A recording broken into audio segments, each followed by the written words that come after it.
They just giving errors on stumps. R.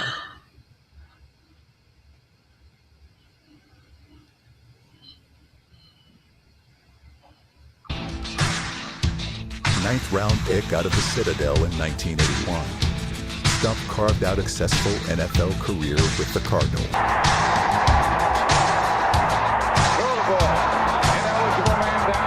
He's strong. He can move. He was agile. He can make guys miss. He had it all. He had everything in the game. In Cardinals franchise history, only Larry Fitzgerald has more all-purpose yards. He did it all, man. Hello, I want to welcome everyone to the Stump Talk podcast. Welcome back, Stump. January 27th. This is episode 21. Our partner, Saphyr, is out building a snowman and getting that together. Coach, want to welcome you. We're about 30 minutes uh, past our normal time. We had some technical difficulties, but life is about breaking tackles, Coach. How you doing? I'm doing great. And with this weather, people can understand that there's a lot going on all across the country, man. The snow, cold, freezing ice, everything. Well, I want to. There's a lot going on in the NFL, Coach, and I thought it was integral to hear it directly from you, not only with the Browns, but with the NFL. And Russ, please feel free to join us anytime tonight with your expertise and angles of how you see the game. But Coach, I want to start off, even though we got a lot of good things to talk about for Browns fans. I want to jump into to me what the major subject is, which is the Super Bowl on February the 8th, the Patriots, the Seahawks, Drake May versus Sam Darnold. The kid you vouched for out of USC went to the New York Jets. You spent some time with him. What are your thoughts on the Super Bowl matchup, Coach? Well, I think it's a great matchup. No question about it. The weather would definitely be better in San Francisco than it was in Chicago, and also than it was in Denver. So those teams that have made it are going to have definitely some nice weather. I think Sam has been doing a tremendous job. That's a situation I know Minnesota now, they're kicking themselves for allowing him to leave because of how he played so well last year and how he played, of course, this year. Drake May is doing a phenomenal job. Rabel has those guys playing high intensity ball. They taking what's given. Drake May did a heck of a job last week running it in for the touchdown. Unfortunately, Sean probably wish he would have gone and kicked the field goal by now because it would have put them up 2 scores. And you just never know how Drake may have pressed had he been down a couple scores. Not only him, but some of the other players as well. Coach, watching that game, we had a text group with Sapphire, Russ, and you and myself. It seems like the game is steadily moving away from good old fashioned football. Run the ball, play defense. Uh, Points are very precious. Even the head coach for the Lions, I thought, may have missed a window with some of his gambles and his analytics angle to approaching the game, Coach. Given the time frame that you've been around the game and what you've seen over the years, if you're sitting as a head coach, do you buy into analytics, Coach, or would you stick to let's get some points on the board and uh, uh, get something out of each possession? Our conversation was that I think a couple of you all thought that uh, the Patriots would win, and I That was said, me. and I said Sean Payton, because I just thought even though Sean was playing with a backup quarterback, that quarterback has been in his system long enough, and they jumped out, they got a 7 point lead, had the opportunity to go up 10-0. And I just didn't anticipate that call that he was going to go for it on fourth down and not kick the field goal.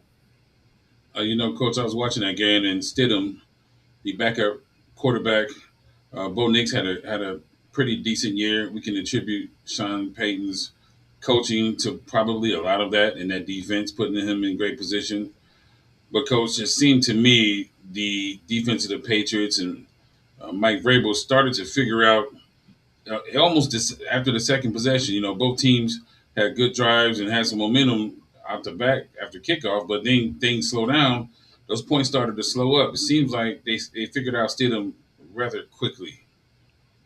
Well, I mean, I don't think it really. Well, Sean probably didn't do as much with him as he would have liked to have done with with the quarterback. But Bo would have ran probably a little more. He had played the entire season for the most part, and now you got a guy that's he's a veteran, but it's a whole different ball game. Coaching in the other game, the Seahawks, Sam Darnold. Well, first, let's go back. Congratulations to uh, Ashton Grant. Congratulations to Mike Vrabel. We applaud him, coach, for giving that kid a chance. And the personal relations and with this game and some of the people we got love for, coach. And, we talked about the Bill Willis program and how Ashton Grant came to the Browns and he couldn't get an interview for whatever reason. They didn't keep him in house after, I think you said 4 to 5 years with the franchise. Mike Vrabel and offensive coordinator McDaniels took him to the Patriots. So we very glad and proud to salute him on getting to the Super Bowl with Drake May.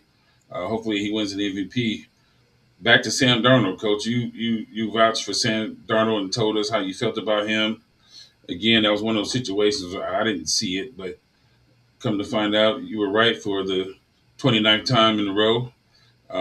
Talk to us about Sam Darnold and how you feel about him going through so much adversity with other teams. Well, before we get to Sam, we got to go back to the Patriots, because they have Josh Dobbs also on that team. He's a backup, but he has similar tools to Drake. He can run, Mm. and he can also throw the ball. I mean, we had the same thing with him. Had we made him the starter while Deshaun was going to be out, it would have been the same type of offense. Dearness Johnson had two kickoff returns. He averaged 29 and a half yards. I mean, that was huge when you're talking about the weather in which they were playing in. And we chose to let Dearness go. And you also have Austin Hooper. I mean, we got him. He played his first season. He was pretty good for us.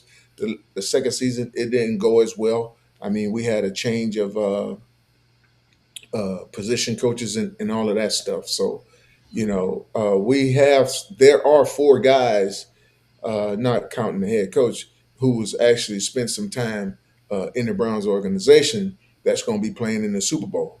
And all of those guys, for the most part, Josh hadn't had the opportunity to play, but Dearness played, and Ashton is doing a good job with the quarterbacks.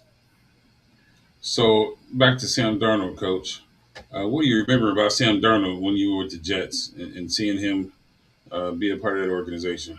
Well, I remember him coming out of USC, and the one flaw that he had was he would throw the interception, But I think as a coordinator, uh, you kind of take him out of some of those elements with the types of plays you call, plays you have designed, and you try to help him. He brought too many other tangibles to the field for us not to be successful with him. He could run, he could make the off schedule throws, he could do it all, but he would put the ball in harm's way. Uh, and I tried to get the Browns to bring Sam Darnold, and they wouldn't do it. But I just thought with Kevin' ability to work with quarterbacks and Alex Van Pelt, I thought it would have been a no brainer. I mean, I could see Sam being great because Alex Van Pelt is a hell of a coach. Kevin was a hell of a coach, but he's Kevin's going by the wayside as far as I'm concerned. Coaches that don't stand up for the players, don't stand up for the coaches. Really, I mean, you think it's all about you, and it's not. He's fired a couple offensive coordinators since he's gotten rid of Alex Van Pelt. Speaking of offensive coordinators and quarterbacks, coach, um, who do you think is going to outshine who in terms of uh, May versus Donaldson? Which OC, which quarterback coach? Who do you think is going to put it together, or is that prevalent on who has the best defense that day? Yeah, it's definitely going to be a defensive deal, but and Seattle have a pretty good they have a pretty good defensive front, and they're doing pretty good in the secondary. Uh, Seattle, I think, may win the game. I don't think they're going to allow Drake to get off totally. He's gonna make some off schedule plays, but I think Sam is going to do that as well, and I think it's going to be a good game. But I think Seattle's going to win. What's your prediction, score wise, coach? Uh, Super Bowl Sunday, February 8th, Pats 20, versus Seahawks. 21-14. 21-14 Seahawks. Yes. Okay. Let's move on to something that's a little more closer to home, if you will, for our Browns fans out here, for Ohio, um, for our Browns backers worldwide. The Browns head coaching carousel finalists, the circus, I'm going to call it at this point, coach. I'm want to give the Andrew Barrett, whoever, maybe some kind of credit for the administrative side of the business. But it looks like some of the coaches coming in, Udinski, and some of the candidates they had declined to come in. Harbaugh told him no, he wouldn't come in the interview. He took the Giants job. So, coach, right now looking at Jim Schwartz, Anthony Lynn, Nate Schillhouse. They said that the owner Haslam may have told him Shithouse may or may not be his guy, but whoever comes in and takes that job needs to inherit Jim Schwartz. So, coach, looks like a mess because they could have. Russ just mentioned this, and people who've been watching the Browns and seeing the transgressions. Even if you hire Jim Schwartz, why wait until now? Well, because they thought, I've been reading, they've been giving all these people these tests and all of this stuff, but the people have been giving them the test too. You take a look at the how old that team has gotten under Andrew Barry, that offensive line. Everything is about an offensive line. Those guys got old under Andrew Barry. You take a look at them allowing Coach Callahan to leave for nothing. It don't work that way. The precedent has been set uh, with Sean Payton and the Saints. He moved out of his contract. He had 1 year left. He wanted to go someplace, take a year off, which he did, and the Saints kept his rights. He didn't go back there. He went to, of course, we know Denver, but they got picks for him. The Saints got picks for him. That's what uh, the Browns should have done for Coach Callahan. You don't just let him go to your son because he's a head coach. It don't work that way. It's a business, So if you're going to do that, you make sure you get something for him. You tell him no. You don't worry about it because it's one thing you know about Coach Callahan. He's going to bust his butt for the team, for the organization, and because that's who he is. Now he may not have signed another contract, but that's fine too. You would have gone back to the playoffs, probably would have won the division, and everything would have been squeaky clean. But that didn't happen. That's not the way it happened. Teams know that guys that they were interviewing know that that team is old in terms of the offensive line.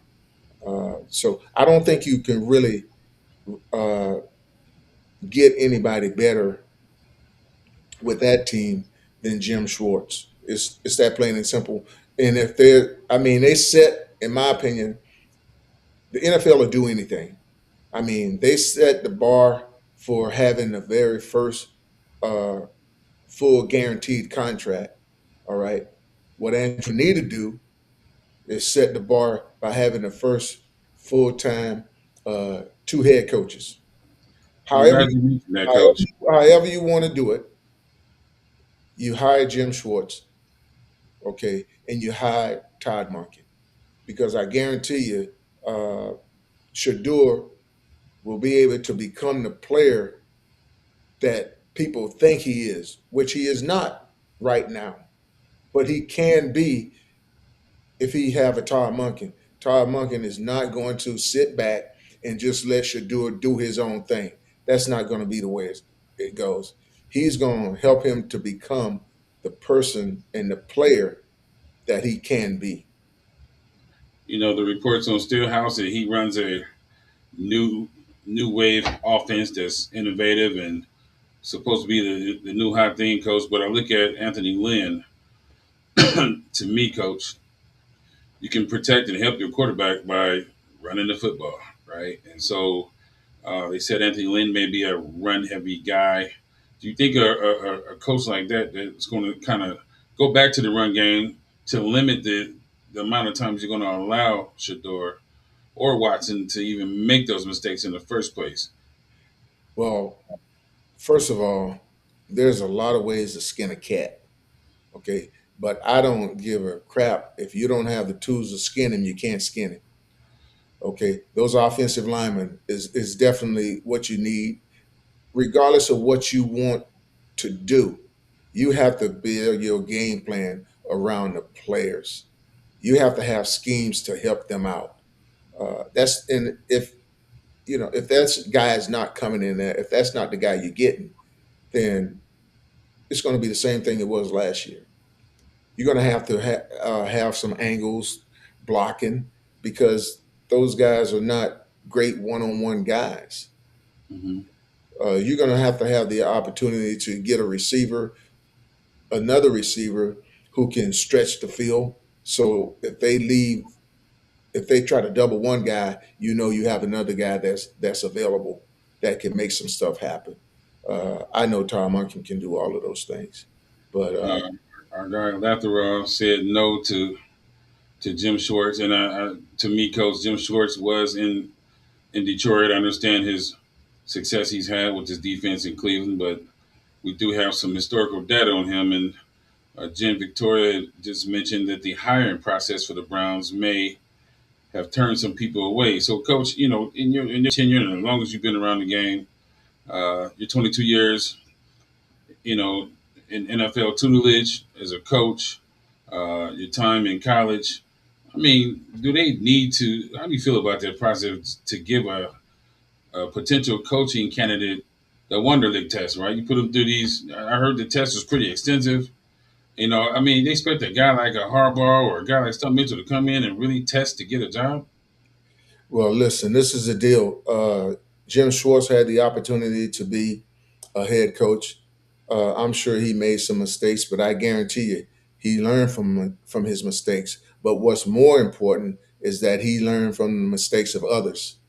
Okay, there was a lot more others that he worked for in guys in the NFL than the one Jim Schwartz. So he knows exactly what he need to do in order for them to be successful. You're not going to find a guy that's going to come in and have the stability that you can get right now with Jim Schwartz because that defense, those guys, they don't have to think. All they have to do is play. All right. And if you can average 14 to 17 points, I think you stand it. And not if they could average 17 points this year and not made the mistakes that they had on special teams, they would have won double digit games. Ain't no question in my mind about that. And they probably would have won the dang on division. So you allow that defense to stay the same but get better at the same time. And offense, they'll come along and they can easily, I think, win that division. Every uh, coach in that division, every team in that division got a new coach except for Cincinnati. Mm-hmm.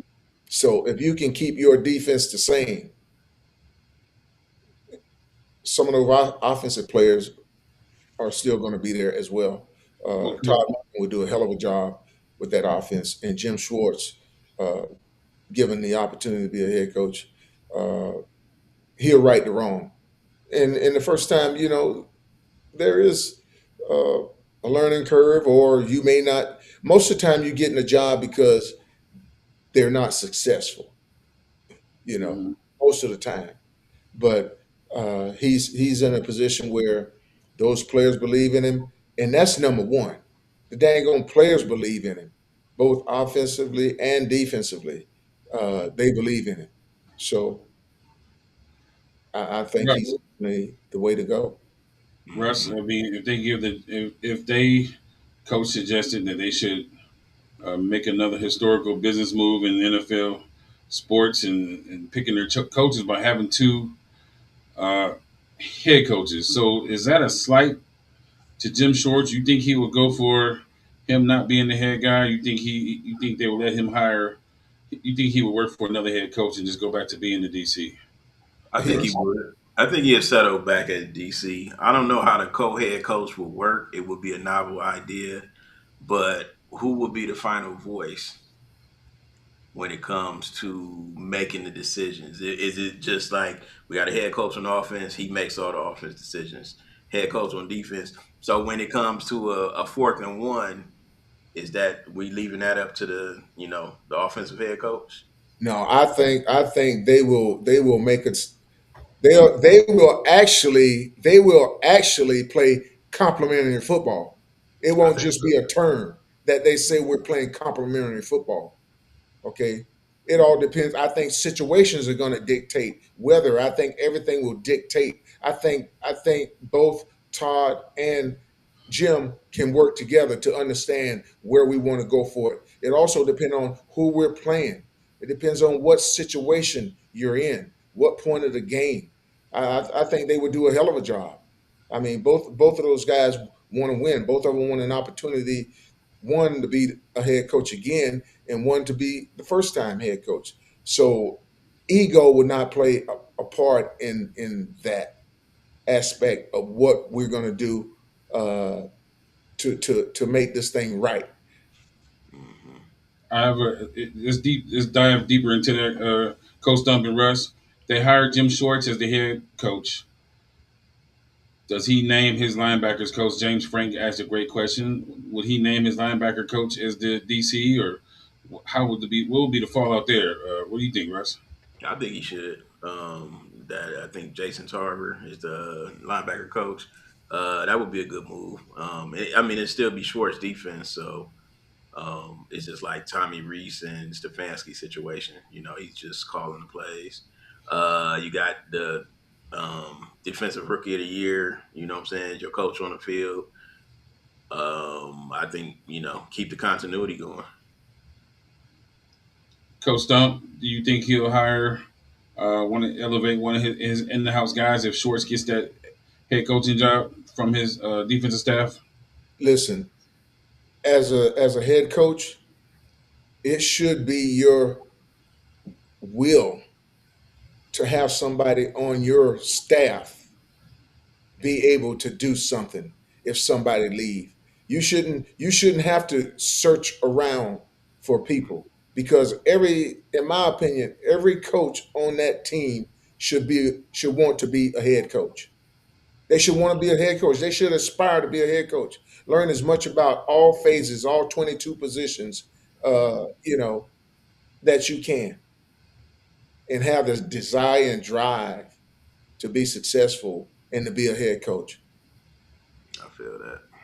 Again, one of the things they talked about was uh, Haslam with some of the potential new hires coming in. Haslam telling them and informing them that Schwartz, as expected, will be retained and be the DC, and then maybe some of the incoming guys like Steelhouse, he's hot offensive coordinators and passing game coordinators having to inherit Jim Schwartz.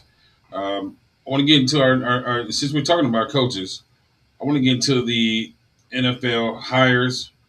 Mike McCarthy to the Steelers coach. I want to go back to that. John Harbaugh to the Giants. Stefanski to ATL. I almost said the Browns. Uh, Joe Brady to the Bills and Jesse Minter with the Ravens. Jeff Halfley to the Dolphins and Robert Saleh to the Titans.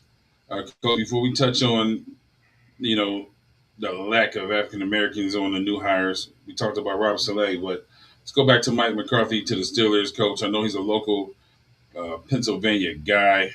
It looks like the local, uh, the fan base for the Steelers weren't too excited about McCarthy. I've never been a huge fan of McCarthy in some of the teams he's had in Green Bay and Dallas, and he's had some concessions and to me has some great opportunities. Coach, what do you think about that hire?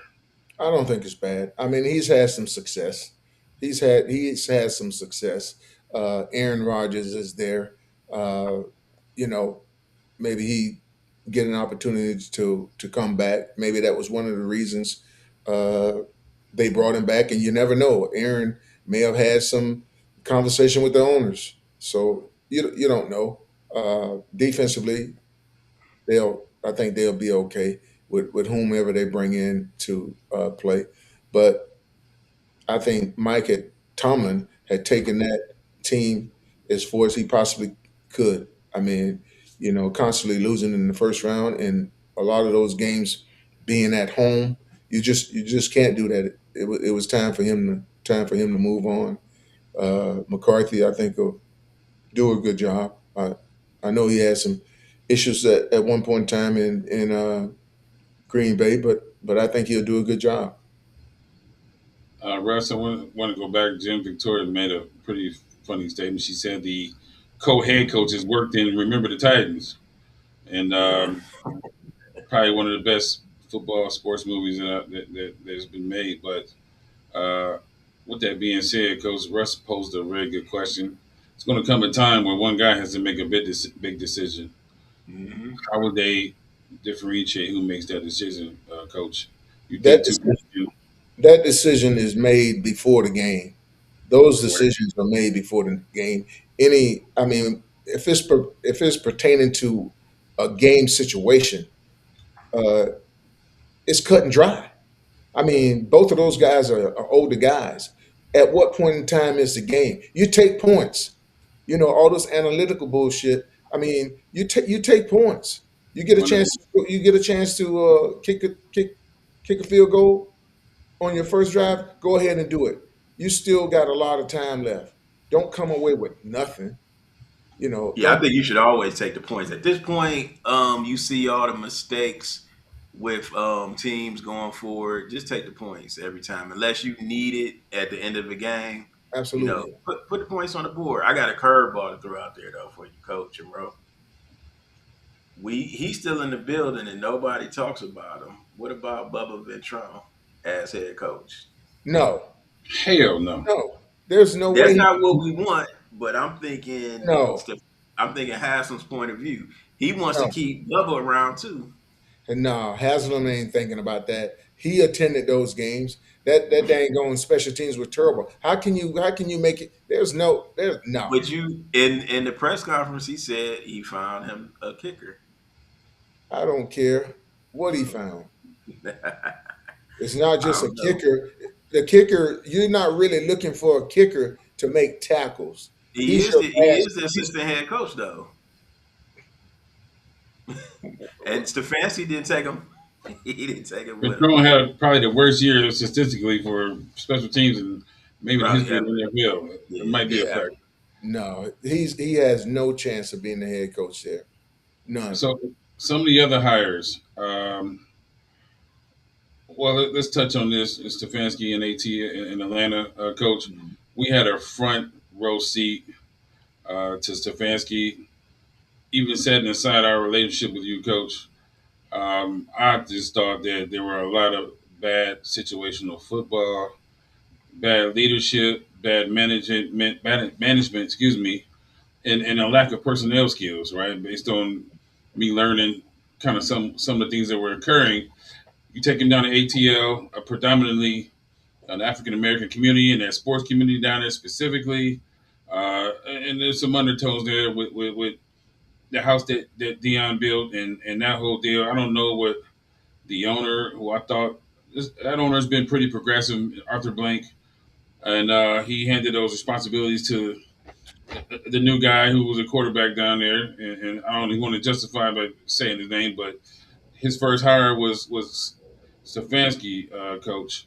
Um, you mentioned that you thought things could go well there. I totally disagree. I don't. I think it's going to from under like it has based on what I know about him from watching him. But what do you think that's all about? Like, how did he get that job, Coach? I think first and foremost, you got Kirk Cousins, who was in Minnesota. Okay, and you got Michael Penix, who's coming off of surgery. They're both the same type of quarterbacks for the most part. They don't. They will use their legs, but they don't really use their legs for running. Those guys are passers. Okay, I believe Kevin's going to do a hell of a job in Atlanta. You got the top back that was in the game last year. Dijon? Yeah, uh, Hmm. Coach Callahan is back there. At least now he's going to have his offensive coordinator for the second year. Okay, uh, so I just think right now Kevin get an opportunity to coach guys that's just passers for the most part. That's all he ever really had. He tried to match wits with athletes, which he is not good at. He proved that. But Jacoby, uh, Jameis Winston, all those guys were able to pass the ball relatively well. Okay, because he took shots with those guys because that's who he was, you know. But he tried to match wits with Deshaun. You don't do that. You don't try to match wits with a Patrick Mahomes. You just take you if you want to take credit for what they do, you can. But hell, those guys are special. You know, Andy Reid never tried to match wits with Mahomes. But what Andy Reid did do the second time they played because they lost a playoff game to Cincinnati because Patrick threw an interception. I mean, he threw what did he do? Time ran out. Time ran out for them before half to kick a field goal. A year later, they was playing Cincinnati again. He didn't even give him an opportunity. He kicked a field goal late in the first quarter. So he learned from that mistake. Okay, Kevin never learned from his mistakes. Nope. Russ, you as a Browns fan and watching from the seat that you sit in, we watched, uh, the lack of using Chubb and running the ball, the lack of developing a quarterback. He went through 13 quarterbacks. All Hmm. 13 of the quarterbacks couldn't have been bad in the world I live in, right? And then Nah, the lack of people skills. And again, we hold people accountable over here. AVP, Callahan, Ashton Grant, Mike Vrabel, Coach Stump Mitchell. You watch guys like that walk out the door. I'm like, and you can go down. You should never have a job in the NFL. I'm just gonna say that. But what are your right. thoughts on that, Russ? And then you got the Shadeur Dion effect. You think there was a message there, Russ? Am I digging too deep? I mean, you sent him to probably the most African American market outside of maybe Carolina and the Saints to Atlanta, and he, Yeah, I you think know, Atlanta probably is number one. he mishandled, Shador, obviously. Yes. Yeah, he mishandled Shadeur, and I mean, it's a lot of conspiracy going on with that. You know, he kept the defensive coordinator whose son was the one that made the prank call on Shadeur draft night. I think Stefanski will have his first year will be good. I think he'll probably make I the can see that. playoffs the first year, and then it'll start falling apart after that. They have a lot of talent, but Stefanski doesn't appear to be a leader of men. And after a while, that message will get watered out, and so I don't see it. I don't see it long term being successful. I think they could have went after another head coach and would have been better off. I think But Uh, relationships is relationships in the league. So I'm going to I call it got the I get got a over. question real quick for Coach. How do you Right. feel about Stefanski and Callahan's relationship with Callahan joining back up with Stefanski? well, Coach Callahan is a professional. You know, Mm-hmm. he's a professional. He's going to do his job. Uh, they got runners. Of course, he's going to hope Kevin would run the ball more. And basic the thing about it, they're going to do it well. I think they're going to do well for a long time. I really do. Uh, Arthur Blank is a hell of an owner. I mean, they're going to have the opportunity to go out and get some players, uh, and The division is not that tough. You don't have no outstanding. I mean, Baker's playing well, but you don't have no just outstanding quarterbacks in that division. Uh, Guys getting hurt. Uh, it's a softer division than the division that he just left in Oh, the AFC. definitely. Yeah, definitely. Joe Brady from the Bills was promoted to head coach. I thought that was a little weird, you guys, because he was already working on the staff and working with Josh Allen, who, give or take, he's the guy and he's the man, but he also had some turnovers in the playoffs and bears the brunt of some of those postseason losses over the last 3 or 4 years. Coach, you get rid of a solid coach like McDermott, who I would like to come to see to the Browns, but we think about that hire to elevate a guy. You still got to coach defense. I mean, what's going on there? Well, I like it. I mean, because sometimes you're the sacrificial lamb. You know, sometimes things happen. You just got to believe in God, man. That's what you got to do. I was a head coach at Southern University. I brought in players, I brought in coaches, and I did everything that I possibly could. But you know what? I got fired, and the other coaches was still there, and I was happy. I was happy because of that, because I brought those coaches there. I didn't want them out in the streets looking for a job. I didn't want to get fired. But you know what? I was there as long as God wanted me to be there. That's the bottom line. I was, no matter how long I wanted to be there, I was there as long as God wanted me to be there. And I left there, and immediately I went back in the NFL to the Cardinals. So I think it's a good thing. Now I just hope that Brady, Joe, would make Adam Henry the dang on offensive coordinator, because Adam has dealt with players, man. He's dealt with some stud receivers, guys. Those receivers. A lot of those guys, they're ego guys. Hmm. And I know Adam would do a hell of a job as the offensive coordinator. Perhaps Freddie should have made Adam the offensive coordinator. He made Todd the offensive coordinator, which wasn't bad, but I think uh, Adam, who had already been with Freddie, probably would have had a little more uh, juice with the players that was already there. So Russ, I'm hoping Joe Brady can make Adam his offensive coordinator. Hmm. Russ, I want to delve into another subject. I think there were, what, 9 jobs available. We got one, two, three, four, five, six, It seven was jobs have been filled. it was Uh, 10. there were It was 10 10. available. Yeah. Apologies. Hmm. 7 have been filled, Coach. I don't know the ethnicity of Robert Calais, but Coach, there's been a lack of hiring of African American head coaches again, regardless of the Rooney Rule. And again, I said the guys that come to here to the side and got the butt face, we give them another one. I don't even know where they find them. It's like it's a factory out there, right? And you cannot tell me, even guys like yourself, Coach, but you know, we've talked about Ashton Grant many times. You cannot tell me there's no young minorities out there, Coach, that are just as bright, just as savvy, just as innovative. They have the people skills, they have the management skills, they have the executive skills to run an NFL team as a head coach. Where are we, Russ? We'll let Russ go first on this one, Coach. I think it's starting.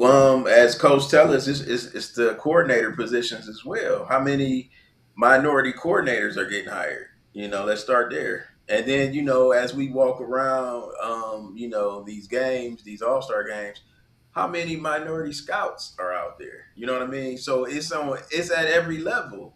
Um, there's not enough diversity there. And when you see the league and you look at how many minorities that actually play the game, how come that's not translating to off the field? And Coach, before you interject with this, I want to just mention one thing. Because I got an idea where you're going to go with this, but let's also remember the way they have been doing things doesn't mean it's successful, right? So they bring in all these pretty faces that they pulling out of some damn, I don't know where they come from, whatever. They work to get there respectfully, but they're not being successful. I mean, we had 10 firings for a reason. Yes, but this is a deal. Russ, Roe, who comes into your house? Who comes into your house? Nobody comes to my house, but people The people that's what? that look like me and Well, assimilate with well, me. Yeah. well, the color don't even matter. It's the No. people that you let in your house. Right. Correct. People you That's trust. because you are what? You're the owner. Mhm. Nobody's going to tell you you have to let somebody in your house unless you want to let them in your house. So unless you own something, don't try to force. No rules are going to force anybody to hire anyone. It's who they want to hire, and I do not have a problem with that because I'm a damn running back coach. Let me tell you, I should have been a head coach in the National Football League. Hmm. All right, but none of the minority head coaches have hired a minority running back coach as a head coach. Andy Reid has given Eric B. Enemy opportunities, all right, to be an offensive coordinator, which is Hmm. great. You know, you had a couple running back coaches who stepped in and had a chance to be uh, a head interim head coach, Mhm. and then Anthony Lynn ended up getting the job. You know, with the was it the Chargers? Charges. Yeah, with the Chargers. But you didn't have a whole lot of running back coaches get the opportunity when you had black coaches as head coaches to be an offensive coordinator. So you can't put it all on them. I mean, we don't respect ourselves. 100%, coach. However, whatever happened to doing what it takes to do to be successful, right? Winning games, coach. Me myself. I'm competitive. I don't like losing at any aspect in life, even if it's just for fun or for if I'm betting, I want to win. I have to win, right? So when we're talking about being successful, coach, whatever system is in place, and I'm not here to try to shake that up. But like you said, we have to accept it. The owners are going to pick who they like. I get that, but it ain't working. It doesn't mean it's a successful model for winning. But if you lean on what Coach just said, owners see the Andy Reid successful. They don't see the successful minority coach who has been given that opportunity. So they go back to what they know, what they trust. And we've had some minority general managers. How many have they hired? Mhm. How many have they hired? Yeah. You're right, coach. I mean, we are. I get it. I understand it. Um, with that being said, I just believe there's some guys out there who actually can help you win on Sunday, right? I don't care if Yes. he's Chinese, right? There's a guy Yeah. out there, right? They bringing in this same mold and model of guy, and it's like, okay, here we go again. Well, unless you own something, it's not much you can do. So the next big topic I want to cover, you guys, is Shadeur Sanders. Congrats, Shadeur, on your Pro Bowl. I don't know if we want to call it a nomination. And I want to, I want to just say this: he deserves it because he got it right. I never cry about or hate on the guy. If you get it done, you got it done. It is what it is. This is what God wanted for you. So, coach, with that being said, he should go enjoy it, take what comes with it. And I had some mixed feelings about it before. What are your thoughts on that? I mean, what do you have to say about that, Coach Stump? Well, it's a joke, to be perfectly honest, because when people are talking about Hall of Fame guys, one thing they talk about is the amount of Pro Bowls they made. That's one of the things when you're talking about those guys getting selected to the Hall of Fame. And he didn't really do a whole lot. It's about winning and losing, and he didn't do a whole lot of that. And he had a lot of flaws in his game that he needed to handle better. I mean, the last game, the interceptions that he threw, some of them was just just bad. I mean, you got other guys that played. Davis Mills won 5 games. Okay, he won 5 of the 6 games that he played, and as a matter of fact, he should have been playing the last playoff game. You know, you for the can't wait. Texans. You got to play every game. You got to play every game to win that game, and don't worry about nobody's feelings. You got 52 other guys that's busting their butt, and all of a sudden I'm sick. You know, take me out of the game. Well, I've phoned three. Take me out of the game. And Davis Mills should have gotten an opportunity to play in that game, and I think they would have won it. Their defense was, I mean, the Texans' defense was just playing out of sight, Phenomenal. man. Right. They were playing out of sight. So Davis Mills, if anybody, hell, he's an AFC guy. He should have gone to the Pro Bowl. But it's all about right now. It's all about them dang on marketing. It's about uh, guys on getting votes from fans and everything, and Shadeur being a fan favorite. But I mean, he didn't deserve this year to be in the Pro Bowl. And Russ. no Russ, way. you got to, sorry, coach. Russ, you got to send that home.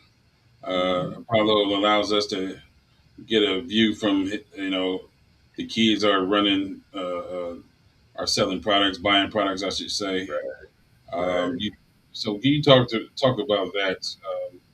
Does this put almost a mockery on NFL because he obviously didn't deserve to be a Pro Bowler based on hard So data statistics? So for the hardcore old school football fan, yes, it's a mockery. But we live in a new age. This is 2026. It's all about marketing, money, uh, social media. Shadeur sells jerseys. How many 12 jerseys you see?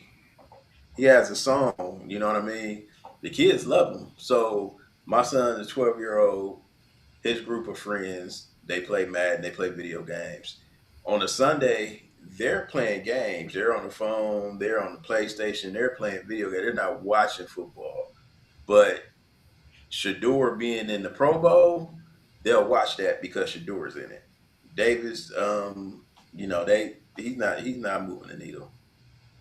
What's the kid Trevor Lawrence? He's not moving the needle. Even Cam Ward, he's not moving the needle. Shador is polarizing. The league they want people because they were basically about to shut down the Pro Bowl and get rid of it. You know what I mean? They reconceptualized it. Okay, we'll make it flag football. We'll make it some events. They need people to watch this event. What's the best way to do it? You push Shador out there. Yeah, it's still flag football, right? Yep. Yeah, yeah. I mean, the whole game is a mockery Yep. from what it used to be in the past. Mhm. But he sell jerseys. People like him, but when it comes to Hall of Fame deal, that Pro Bowl won't be the one that gets him in. Yeah, Uh, but they don't Hall of Fame committee, they don't look at Pro Bowls anymore. I think they stop. They just look at all pros. So if you have 3, 4 all pro first team, that's what they look at. They don't look at the Pro Bowl business anymore. Because when they started, I don't remember what year they did it, but if you made the Super Bowl or whatever, you didn't go to the Pro Bowl. So it's just like, okay, it doesn't even matter anymore. I want to say yeah, hello to Here We Go Brownies, our guy Dustin and Ali. Hello. Thank you, Jen, Victoria, James Frank for joining us. Coach, so, if we own the NFL, if you own the NFL and you were trying to make money, are you okay with the decision to add? I mean, we talked about the quarterback Snoop. There's been some other guys in the past that made the Pro Bowl, but this is the first time it's been based purely on marketing and outside of football activities. Does it kill or hurt the integrity of the game, Coach? let me tell you, it doesn't matter. Okay, it really doesn't matter. I'm an old player.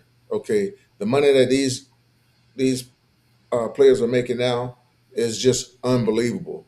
But you know, Roger Goodell. I mean, it's all about marketing, man. I mean, they're playing more games in different countries now. It's all about marketing. So you do what you got to do. You do what you have to do. That's why when I was with Cleveland when they had that George Floyd deal, I tried to tell those guys, hey man, what you guys need to do now, what y'all need to do now is get the owner to say in the next the next football team that becomes available, whether it's a new franchise or someone that's in trouble that's got to sell it, it has to be minority owned and operated. Okay, Mhm. for at least 5 years. I said Right. you guys should try to invest, get it to the point where y'all can invest if you want to in that franchise. You don't have to, but you can if you want to. Just like they do in Green Bay. That's not Yeah. a single person owned, but they Yeah, didn't. you would think with the money that's made, if these players got together and created a hedge fund, there's enough money, you know what I mean, that they could purchase a, you know what I'm saying, purchase a team. Yeah, all those players from every team, you give them the option if they wanted to, the next franchise that became available, you get a Mhm. portion of it. I mean, look, dang going what's his name? Tom Brady did.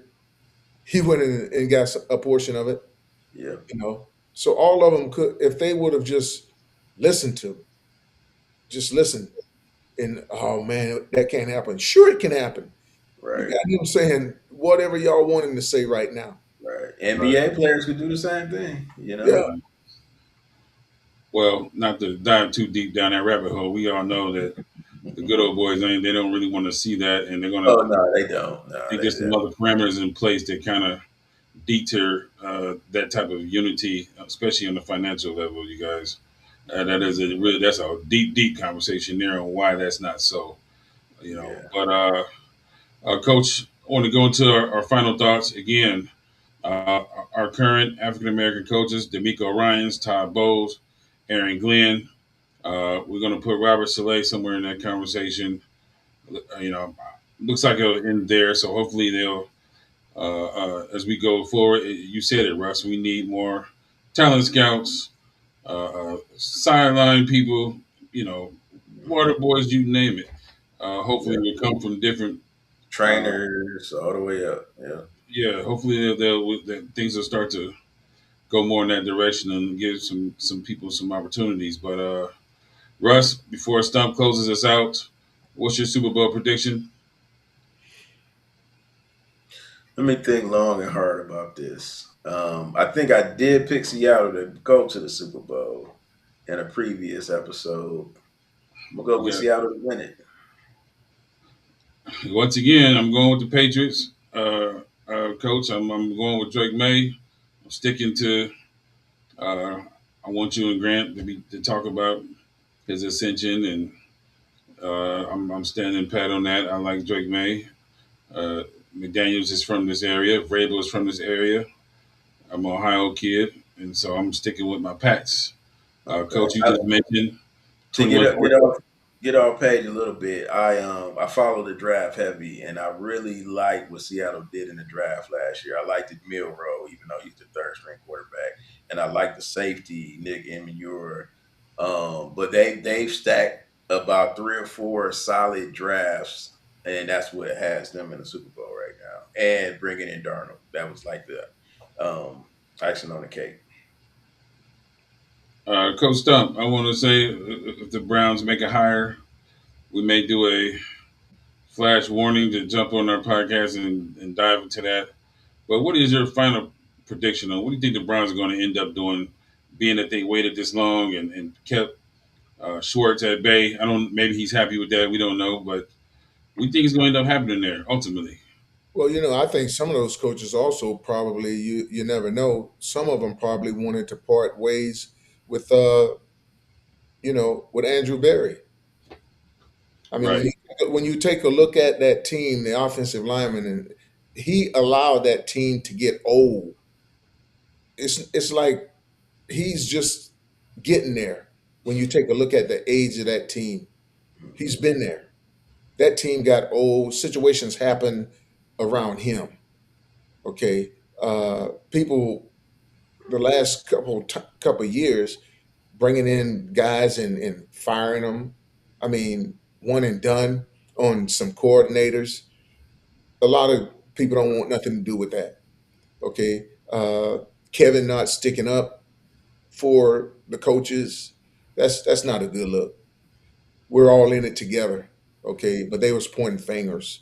So I can see a lot of people not really wanting to be in that situation, especially if they're coordinators. And by even getting an interview, it's going to cause your pay to increase.